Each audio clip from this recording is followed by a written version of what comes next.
안녕하세요. 벌써 8월 하순입니다. 아직도 많이 덥죠? 조금만 더 기다리면 9월이 오고 아침 저녁으로 선선하지 않을까 생각해 봅니다. 오늘은 상사화와 이웃이라는 주제로 얘기해 볼까 합니다. 상사화는 봄에 잎이 나서 자란 다음 6월 말쯤 되면 잎이 말라 죽어요. 그러다가 7월 중순쯤 되면 꽃대가 올라와서 꽃이 피어서 8월 중순까지 꽃이 피고 지고 한답니다. 그래서 잎은 꽃을 보지 못하고 또 꽃은 잎을 보지 못한다고 해서 붙여진 이름이 상사화입니다. 꽃모습 그대로 꽃말도 그리움이라고 합니다. 지금 사진이 나가고 있죠. 긴 줄기 끝에 핀 꽃은 아름답고 고고해 보이죠. 그렇지만 한편으로는 잎이 없어 쓸쓸해 보이기도 합니다. 가끔 상사화와 꽃무릇을 헷갈려 하는 사람도 있는데, 꽃무릇은 9월에 피죠. 9월에 피고 색깔도 빨간색이고 상사화보다 곡선이 더 깊어요. 그 9월에 영광 불갑사나 고창 선운사 또는 한평 모악산 등에서 피는 빨간 꽃은 상사화가 아니라 꽃무릇입니다. 사진에 보면 상사화가 이웃에 다닥다닥 피어 있죠. 사이좋게. 그런데 이 이웃은 양면성이 있어요. 좋을 때는 참 좋죠. 좋을 때는 누구보다 이웃이 좋죠. 그래서 이웃 사촌이라는 말도 있죠. 그런데 항상 좋을까요? 좋은 관계가 나빠지면 그 이웃 때문에 고통스러울 때가 있죠. 여행하다 보면 우리나라뿐만 아니라 다른 나라에도 옆 나라로부터 침략을 당해서 아픈 역사를 갖고 있고, 그러면 그 침략 당한 나라는 항상 침략을 한 나라에 대해서 좋지 않은 감정을 갖고 있는 것을 알게 되었어요. 제가 캄보디아에 여행을 갔을 때 캄보디아 사람들은 태국 사람을 다 그런 건 아니겠지만 좋아하지 않는다는 것을 알게 되었어요. 우리나라가 일본에 대해 안 좋은 감정을 갖고 있듯이 태국과 캄보디아도 그렇고, 그 다음에 이스라엘과 팔레스타인도 보면 사이가 안 좋죠.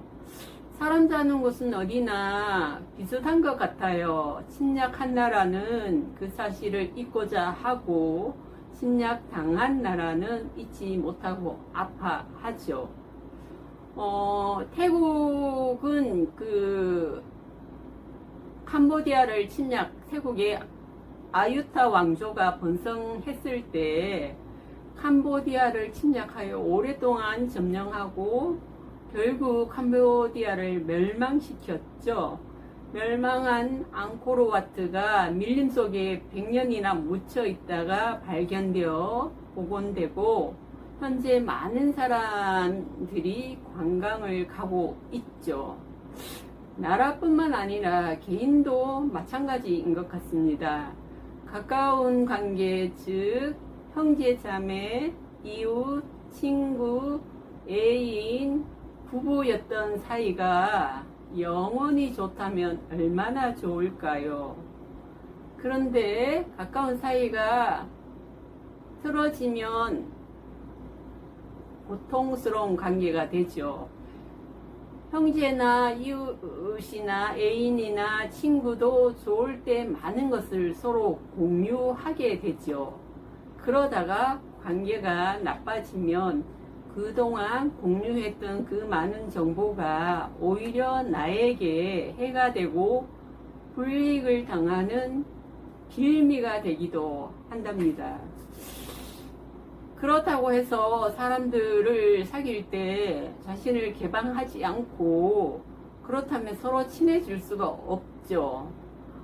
친해진다는 것은 서로 공유하고 서로에 대해서 많이 알 때 친해지게 되고 가까워지게 되죠.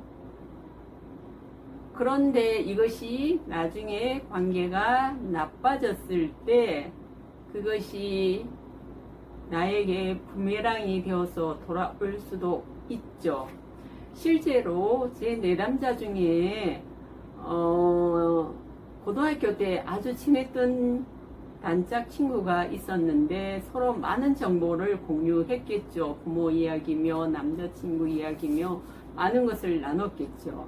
근데 나중에 관계가 틀어지고 자신이 그 친구로부터 가스라이팅 당했다는 것을 알게 되었다고 합니다.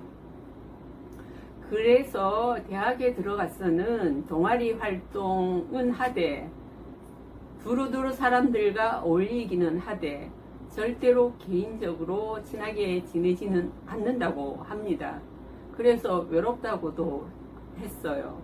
그렇다면 우리는 어느 정도로 친한 사람과 자신을 개방하고 공유하며 살아야 할까요? 정확한 답은 없지만 저도 한때는 어딘가에는 영원히 내 편인 사람이 있을 거야 라고 생각한 적도 있었습니다. 그런데 지금은 제 생각은 사람에 대해서 너무 많은 기대를 하지 않으면 좋겠다는 생각을 하곤 합니다. 평범한 사람은 환경이나 상황에 따라 자기에게 유리하게 말하고 행동하며 살아가게 되죠. 물론 더하고 덜할 수는 있겠지만 인간은 부족하고 한계가 있다는 점을 염두에 두면 좋을 것 같아요.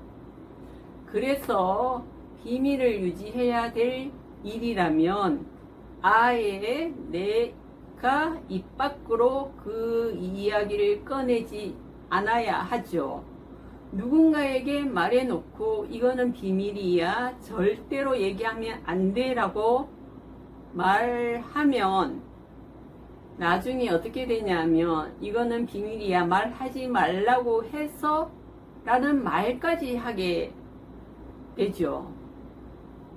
그래서 나중에 이제 그게 이제 드러나게 되면 어떻게 내가 말하지 말라고 했는데 그럴 수가 있느냐고 하는데 돌아보면 내가 애초에 말하지 않았어야 현명한 거죠. 물론 성숙하고 정의로운 사람이라면 안 할 수도 있겠지만 그런 사람이 얼마나 될까요? 그래서 모든 비밀은 나에게서 비롯된다는 것을